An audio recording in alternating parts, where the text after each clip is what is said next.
एक दिन जिद करने लगे अपनी माँ से, माँ हम भी गैया चरावे जाएंगे अब वन में। मैया बोली, लाला तू छोटा सो है और गैया इतनी बड़ी बड़ी हूं मैं, तेरे ऊपर चढ़ जाएंगी, फिर पता ना चलेगी कहां चलोगे। 9 लाख गाय हैं माँ यशोदा के यहाँ। भगवान जिद करने लगे, नहीं हमको तो गैया चराने जाना है, जाना है, जाना है, जाना है। मैया बोली, बिल्कुल नहीं जाएगा, अभी नहीं जाएगा, थोड़ा और बड़ा हो जाए फिर चला जाइए। दोनों माँ पुत्र में युद्ध हो रहा है, एक कह रहे हैं गैया चराने जाएंगे, दूसरे कह रहे नहीं जाएंगे। इतने में ही नंद बाबा आए। क्या हुआ? बोले, देखो मैं इससे कह रही हूं अभी रुक जा, थोड़ा बड़ा हो जा, फिर गाय चराने जाना, मान ही नहीं रहा मेरी बात। तो नंद बाबा ने एक राय दी। बोले, सुनो लाला गैया नहीं चरा सकता, लेकिन गैया की छोटी छोटी बछिया और छोटे छोटे बछड़ाओं को तो चरा सकता है ना। लाला आज से तू एक काम कर, जितनी भी गाय के बच्चिया बछड़ा है उन सबको चराने जा। कन्हैया आज पहली बार गाय चराने जा रहे हैं, बछड़े चराने जा रहे हैं। उसी दिन को हम लोग गोपाष्टमी बोलते हैं, नवंबर के आसपास आती है गोपाष्टमी। उसी दिन भगवान गाय चराने गए थे पहली बार। आज जैसे ही भगवान गौ चराने के लिए जाने लगे तो मैया ने चरणों में पादुका पहनाई। भगवान बोले, मैया ये पादुका क्यों पहना रही हो आप? बोले, लाला तू चल के जावेगो नंगे पैर, तेरे पैरन में कांटे लग जाएंगे, लग जाएगी फिर रोवेगो। कन्हैया पता है क्या बोले? बोले, मैया हमारी गैया भी तो नंगे पाम जावे, एक काम करो गैया को भी पादुका पहनाओ। बोले, नहीं गैया पादुका नहीं पहने। तो छोटे से कृष्ण बोले, गैया पादुका नहीं पहन करके इतना सुंदर सुंदर हमें दूध दही मक्खन देती है, तो हम पादुका पहन करके क्यों जाएंगे? हम भी नहीं जाएंगे। और भगवान जितने दिन ब्रजमंडल में रहे उन्होंने चरणों में पादुका नहीं पहनी, सिर पर मुकुट नहीं पहना, वक्षस्थल पर ढकने के लिए कोई अंग वस्त्र नहीं पहना। भगवान ने केवल मोर पंख धारण किया और कुछ भी धारण नहीं किया जितने दिन ब्रजमंडल। कई संत ऐसे हैं बाहर रहते हैं, जब भी वृंदावन आते हैं तो वृंदावन की सीमा में घुसने से पहले गाड़ी से उतर करके चप्पल दूर रखते हैं। और वो कहते हैं कि जिस नगर में, जिस ब्रज में हमारा योगेश्वर कृष्ण नंगे पैर घूमा है, उस नगर में हम जूते पहन करके घूमेंगे? नहीं घूमना। कई भक्त ऐसे हैं वृंदावन में पादुका नहीं पहनते, चरणों में चप्पल नहीं पहनते। भगवान गाय चराने के लिए गए तो वहीं अघासुर आया। अघासुर का भगवान ने वध किया, वनभोज किया। वनभोज का विवरण श्रीमद् भागवत में बड़ा सुंदर किया गया है। भगवान अपने ग्वाल वालों के साथ वनभोज कर रहे थे। श्री दामा झाड़ियों के पीछे बैठ करके कड़ी पी रहा था, बासी कड़ी। भगवान ने कहा, श्री दामा कहाँ है? ढूंढने के लिए गए तो एक झाड़ी के पीछे बैठ करके वो तो मुंह से लगा करके कड़ी पी रहा था। भगवान ने कहा, श्री दामा ये क्या कर रहे हो तुम? बोले, लाला आज वनभोज था, तूने कहा था सब अपने घर से सामग्री लेके आना, मेरे घर पर बासी कड़ी थी, अब मैं तुमको बासी कड़ी तो ना पिला सकूं ना, या हमारे में स्वयं पी रहा हूं और तू जिद्दी है, तू माने ना, तू पी ले, या हमारे में खुद ही सारी पी रहा था। भगवान बोले, अच्छा हमसे चालाकी, तूने पी ली तो क्या हुआ, मेरे लिए तो फिर भी बच गई। बोले, कहां बची? तो श्रीदामा जब घड़ा लगा करके मुख से पी रहा था तो उसके यहां पर पूरे पर इधर छींटे लगे हुए थे कड़ी के, यहां पर भी फैल गई थी थोड़ी थोड़ी। मेरे प्रभु ने श्रीदामा की थोड़ी को पकड़ा, अपने पास खींचा और अपनी जीभ निकाल करके उसके मुख पर लगी हुई कड़ी को चाटने लगे। श्रीदामा के नेत्र सजल हो गए। बोले, कन्हैया तू इतना प्रेम मत करे कर हमते, काउ दिना हमें छोड़ के चलो जाएगो तो तेरे वियोग में हम मर जाएंगे। कन्हैया बोले, लाला मैं तो को कभी छोड़ के ना जाऊंगा, निरंतर तेरे पास रहूंगा। ऐसी प्रेम भई लीला चल रही थी, ऊपर से ब्रह्मा जी ने देखा। छी छी छी छी, राम राम राम राम, ये ईश्वर है? ना जाने कैसा ग्वाला है श्रीदामा, उसके मुख पर लगी हुई कड़ी को चाट रहा है। ये भगवान नहीं हो सकता। और भगवान की परीक्षा लेने के लिए भगवान के सबसे पहले सारे गाय बछड़ों को चुरा लिया। भगवान अपने बछड़ों को ढूंढने के लिए वन में गए तो उनके सारे ग्वाल वालों को चुरा लिया अब भगवान अकेले बचे पूरे वन में अकेले घूम रहे हैं, ढूंढ रहे हैं, कहीं मिल ही नहीं रहा कोई भी। भगवान ने ध्यान लगा करके देखा तो ये सब किया हुआ है ब्रह्मा का। भगवान बोले अच्छा अभी सबक सिखाता हूं। और भगवान ने चुटकी बजाई और जितने ग्वाल बाल थे, जितने भी गाय के बछड़े बछिया थे, उन सब में अपना ही रूप बना करके उन सब के रूप में आ गए। मतलब अपने स्वरूप में से वो सारे रूप निकाल करके वहां प्रकट हो गए। पूरे ब्रजमंडल में आजकल गाय जितना अपने बछड़ों को प्रेम कर रही हैं उतना पहले कभी नहीं किया। जितना गोपियां आजकल अपने बच्चों को प्रेम कर रही हैं उतना पहले कभी नहीं किया। और ये बात बलराम जी गौर कर रहे थे। लाला ये आजकल गाय के नए नए बच्चे होते हैं उनको तो प्यार करती नहीं है, बड़े बड़े बछड़ों को प्यार करती है, क्यों? कन्हैया बोले ऐसे ही है, सब चल रहा है। और गाय नहीं, मैंने गोपियों को भी देखा है, मेरे मित्र हैं उनकी माता उनको आने ही नहीं देती है, कहती नहीं मेरा लाला, पूरे दिन अपने हृदय से लगा के रखती है।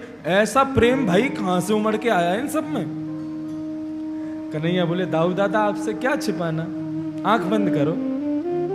बलराम जी ने आंख बंद की, बोले अब खोल के देखो। जैसे ही खोल के देखा तो छोटे छोटे बछड़ों का शरीर तो बछड़ा ही है, लेकिन मुखमंडल में कन्हैया दिख रहा है। सारे ग्वाल बाल कन्हैया दिख रहे हैं, सारे बछड़े बछिया कन्हैया दिख रहे हैं, पूरा ब्रजमंडल में कन्हैया ही कन्हैया दिख रहा है। बलराम जी बोले लाला ये सब क्या है? बोले उस ब्रह्मा ने सबको चोरी कर लिया है, इसलिए मैं सब में रूप बना करके बैठा हूं।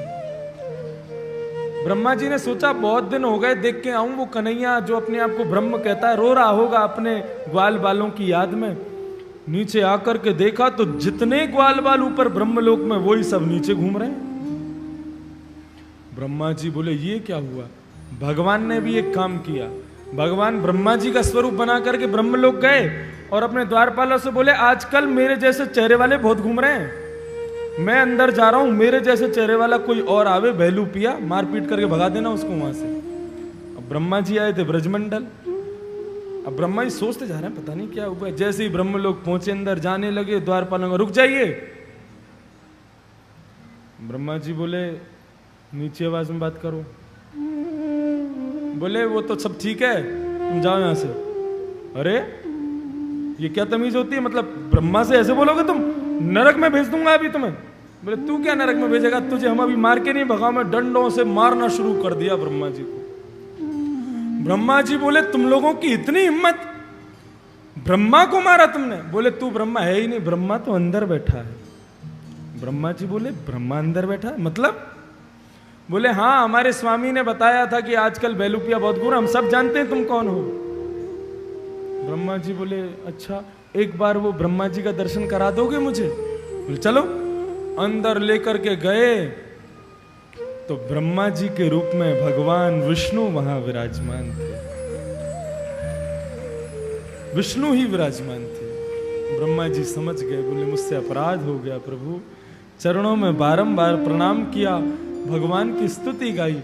और कितने चतुर ब्रह्मा, देखो कैसी स्तुति गा रहे, पता क्या कह रहे हैं भगवान से? प्रभु एक बात बताओ, जब कोई माता गर्भवती होती है, उसके गर्भ में बालक होता है, तो बालक कभी कभी मां को लात मारता है, तो क्या वो मां अपने बालक से गुस्सा हो जाती है? भगवान बोले नहीं होती। तो बोले प्रभु आपके ही गर्भ में हम सब रहते हैं, हम सब आपके बालक हैं, कभी कभी थोड़ी सी अगर हमने गलती कर दी तो आप नाराज क्यों हो रहे हो प्रभु? भगवान बोले बहुत चतुर है ब्रह्मा, ऐसी थोड़ी उसका नाम, उसके 4 मुंह हैं, बहुत चतुर है। ब्रह्मा जी को माफ नहीं किया भगवान ने। क्यों? बंधुओं इंद्र ने भी गलती की थी, कल अभी आएगी इंद्र की कथा। भगवान ने इंद्र को क्षमा कर दिया, ब्रह्मा को क्षमा नहीं किया। क्यों? क्योंकि ब्रह्मा ने जो किया उससे सभी ब्रजवासी भगवान से दूर हो गए थे। और इंद्र ने जब बारिश की, भगवान ने गोवर्धन पर्वत उठाया तो सारे ब्रजवासी भगवान के पास आ गए थे। तो जिस क्रिया से सब लोग भगवान के समीप आ जाएं, उससे भगवान भला नाराज कैसे हो सकते हैं? लेकिन ब्रह्मा को भगवान ने क्षमा नहीं किया। भगवान की इस प्रकार से लीलाएं चल रही हैं। एक दिन भगवान ने सोचा कि भाई ये कालिया नाग निकालना है, जल से पानी पीती हैं सारी गाय और मूर्छित होकर के वहीं गिर जाती हैं। लेकिन निकालें कैसे? साथ में दाऊ दादा है, और दाऊ दादा कौन है? शेष भगवान का स्वरूप है। अब कोई सांप दूसरे सांप को पिटता देख सकता है? शेष दूसरे शेष को पिटता देख सकता है? यदि दाऊ दादा संग जाएंगे तो मैं कालिया नाग को नहीं मार पाऊंगा। तो भगवान ने एक असुर था जो कि जो कि गधे के रूप में आया था, उस असुर का मर्दन दाऊ दादा के हाथ से करवाया, और पूरे ब्रजमंडल में दाऊ दादा की हंसी उड़ाने लगे। ये तो गधा को मार के आए हैं, इनसे कोई राक्षस नहीं मरा, गधे को मार के आए हैं। दाऊ दादा को इतना गुस्सा आया, मैया से बोले, मैया कल से हम कन्हैया के संग खेलने नहीं जाएंगे। कन्हैया बोले, बहुत अच्छे, हो गया काम। और दूसरे दिन कृष्ण गए, कंडुक क्रीड़ा का बहाना बनाया, बैट बॉल खेल रहे थे, बॉल को, गेंद को, आप सब कथा जानते हैं, यमुना जी में फेंक दिया, और सीदामा जिद करने लगा, मुझे वही गेंद चाहिए। भगवान कदम्ब के वृक्ष पर चढ़ गए, कूद गए, और जाकर के कालिया नाग के फनों पर नृत्य करने लगे। तांडव गति मुंडन पर, तांडव गति मुंडन पर, तांडव गति मुंडन पर, तांडव गति मुंडन पर, निर्कत बनवारी, तांडव गति मुंडन पर, निर्कत बनवारी, चम चम चम चरण धरत, चम चम चम चरण धरत, फम फम फम फनन ऊपर, फम फम फम फनन ऊपर, नाग वधू तारे, तांडव गति मुंडन पर, तांडव गति, तांडव गति, तांडव गति मुंडन। भगवान कालिया नाग के फनों पर नृत्य कर रहे हैं। जिस फन से जीव निकाल करके भगवान को पकड़ता, भगवान उसी फन पर चरण रखें। 101 फन थे, और इतनी तीव्र गति से नृत्य कर रहे हैं। आकाश मार्ग में देवता मृदंग बजा रहे हैं, कांसे बजा रहे हैं, जय जयकार कर रहे हैं, और हमारे कन्हैया तांडव नृत्य कर रहे हैं। बोलो कालिया मर्दन भगवान की जय। कालिया नाग ने भगवान की स्तुति गाई, बोला, प्रभु क्यों मार रहे हो? एक सेकंड रुको, बताओ तो सही मुझे। बोले, तुमने मेरी यमुना को विषैला कर दिया, इसलिए मार रहा हूं। कालिया नाग बोला, इसमें मेरी क्या गलती है, इतना बताओगे? ये बताओ, सांपों को बनाया किसने? भगवान बोले, हमने बनाया। सांपों की जीभ में इतनी सारा जहर भरा किसने? भगवान बोले, हमने ही भरा है। तो भैया आपने अमृत भरा होता तो मैं अमृत से कर देता ना पूरी यमुना को। आपने विष भरा है तो विष ही तो निकालूंगा ना, मेरी क्या गलती है इसमें? भगवान चुप हो गए, कुछ नहीं बोले। काली, बाली और बली, ये 3 ऐसे भक्त हुए भगवान के, इनके सामने भगवान उत्तर ही नहीं दे पाए, कुछ बोल ही नहीं पाए, चुपचाप खड़े रहे। भगवान बोले, मैं बस इतना चाहता हूं, तुम हमारे वृंदावन को छोड़ करके यहां से चले जाओ। और वो कालिया नाग, ऑस्ट्रेलिया के आसपास जो समुद्र है, फिजी के आसपास, वहां पर आज भी कालिया नाग के वंशज 5 मुखी 10 मुखी नाग आज भी निकल जाते हैं कभी कभी वहां पे। वो कालिया नाग वहीं रहता है।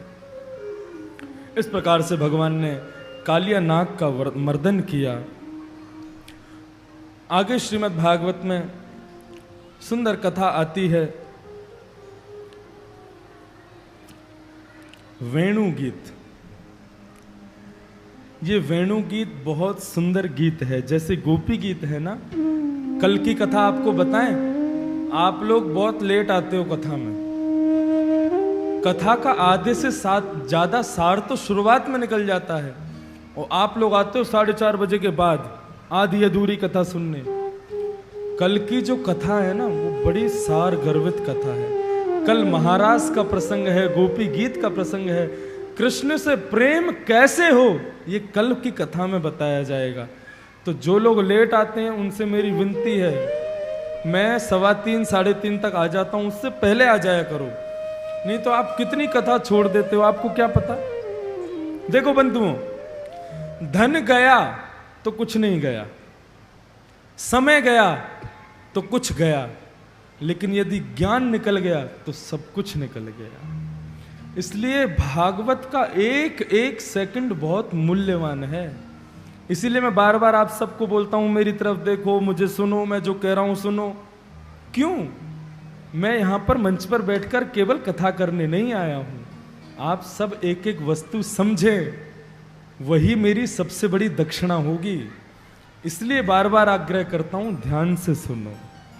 तो यहां पर आता है भगवान का वेणु गीत। बंधुओं, गोपियां भगवान से बहुत प्रेम करती हैं, निरंतर श्री कृष्ण का स्मरण करती हैं अपने घरों में बैठे बैठे।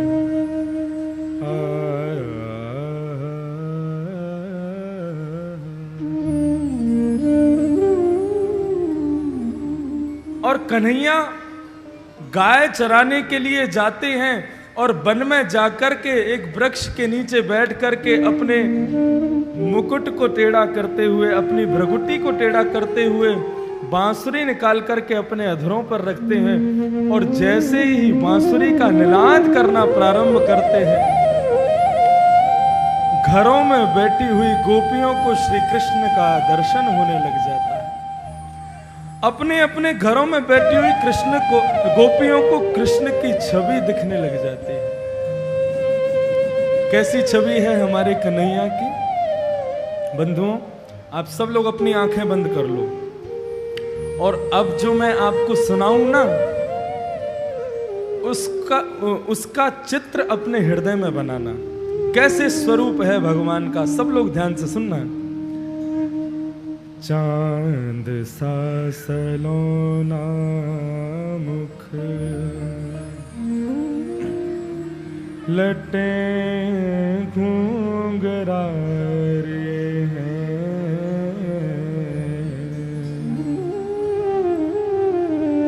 चांद सा सलोना मुख, लटें घूंघरारे हैं, भौएं हैं कटीली आंखें, तिरछी कटारे हैं, भौएं हैं कटीली आंखें, तिरछी कटारे हैं, होया को चंदन सो महके बदन,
चांद सा सलोना मुख, चांद जैसा मुख मंडल है जिनका, लटें घुंघराली हैं, केश कैसे हैं?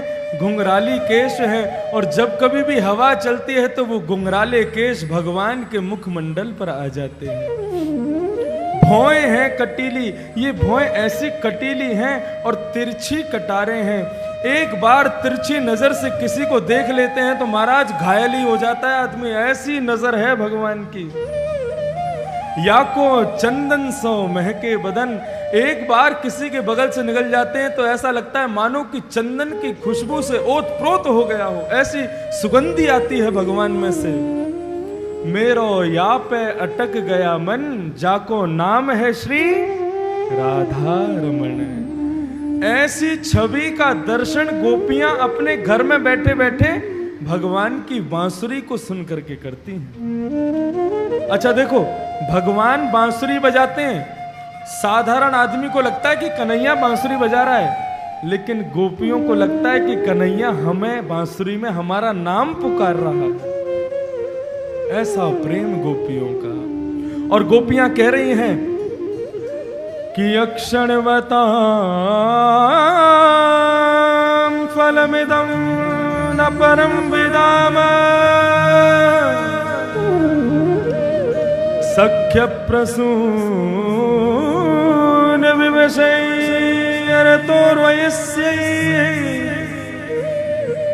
वक्त्रौ वजेश सुतैरनुवेण जुष्टौ, यैर्वाणि पीतमनुरक्त कटाक्ष मोक्षौ। गोपियां क्या कह रही हैं? कन्हैया को देखने के अलावा इन आंखों का किसी और को देखने का धर्म है तो हम नहीं जानते। इन आंखों से तो केवल उस कन्हैया को निहारना है और यही इन आंखों का धर्म है। सब लोग इधर देखो, इन आंखों से केवल कृष्ण को देखना है और यही इन आंखों का धर्म है। बंधुओं, सूरदास जी महाराज के बारे में आप लोग जानते हो? सूरदास जी महाराज के नेत्र नहीं थे। सूरदास जी महाराज ने भगवान का खूब भजन किया, खूब तपस्या की, भगवान प्रकट हो गए। तो सूरदास जी को कुछ अनुभव हुआ, कुछ हुआ है। सूरदास जी बोले, कौन है, क्या हो रहा है? भगवान ने कहा, सूरदास। हाँ जी, आप कौन? अरे बोले, जिसका तुम ध्यान कर रहे हो ना, मैं वही हूं, तुम्हारे सामने प्रकट हो गया हूं। अरे अरे मेरे द्वारिकाधीश, मेरे राधा रमन, मेरे बांके, आप प्रकट हो गए प्रभु। अब तो बार बार भगवान के चरणों को स्पर्श करता है, बार बार भगवान के हाथों को अपने मुख पर रखता है, उनको फील करता है, उनको स्पर्श करके उनका अनुभव करता है। कभी भगवान के कमर को पकड़ता है, कभी भगवान के वक्षस्थल को पकड़ता है, कभी उनके चरणों को पकड़ता है। भगवान से बोला, प्रभु बड़ी कृपा कर दी, आप आ गए, आज बहुत अच्छा लगा, आप पधारे मुझे दर्शन देने को।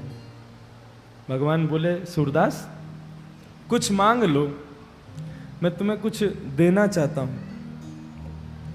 सूरदास जी बोले, प्रभु आप मुझसे मिलने आ गए, मुझसे मिलने के लिए समय निकाल लिया, और इससे ज्यादा मुझे क्या चाहिए? कुछ नहीं चाहिए प्रभु, आप आ गए बस। भगवान बोले, बिना दिए तो हम जाएंगे नहीं। भगवान ने सोचा, क्या नहीं है इसके पास? बोले, नेत्र नहीं। तो भगवान ने सूरदास जी की आंखों पर अपना हाथ फेरा और सूरदास जी से कहा, सूरदास आंखें खोलो। सूरदास जी बोले, प्रभु कैसा मजाक कर रहे हैं, मैं देख नहीं सकता, आप जानते हैं ना। भगवान बोले, मैं जितना कह रहा हूं उतना करो, आंखें खोलो। और सूरदास जी महाराज ने जैसे ही धीरे धीरे नेत्र खोले, चरण से लेकर के भगवान के मुकुट तक भगवान को देखा।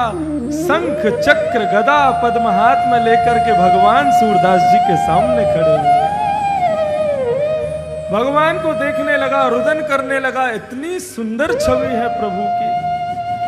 प्रभु को घूम घूम करके देखता है, प्रभु के हाथों को देखता है, प्रभु के चरणों को देखता है, प्रभु के मुखारबिंद को देखता है, एक एक अंग को देखा भगवान के। और प्रभु के सामने खड़ा होकर के कहने लगा, प्रभु बड़ी कृपा की आपने जो मुझे अपना दर्शन कराया, मैं कुछ मांगना चाहता हूं। भगवान बोले, अरे दे तो दिया। बोले, ये तो आपने दिया, मैंने थोड़ी मांगा था। बोले, ठीक है मांग लो, क्या चाहिए? बोले, प्रभु इन आंखों को मुझसे अब वापस ले लीजिए। भगवान बोले, कैसी बात कर रहे हो तुम? मैंने तुम्हें आंखें दी और तुम कह रहे हो वापस ले लो। बोले, प्रभु इन आंखों से अब मैंने आपको निहार लिया, अब मैं नहीं चाहता कि इन आंखों में किसी और को मैं देखूं, मुझे अंधे में ही रहने दो। अंधेरे में आपका दर्शन होगा, कोई और नहीं दिखेगा, मैं प्रसन्न रहूंगा। इन आंखों को मुझसे वापस ले लीजिए प्रभु। वही गोपियां कह रहे हैं, इन आंखों से कृष्ण को निहारने के अलावा इन आंखों से किसी और को देखना चाहिए तो हम नहीं जानते। हम तो केवल कृष्ण को देखते हैं इन आंखों से। ऐसा है। वेणु गीत बहुत बड़ा है, बहुत समय लग जाएगा, इसलिए मैं यहीं प्रणाम करता हूं।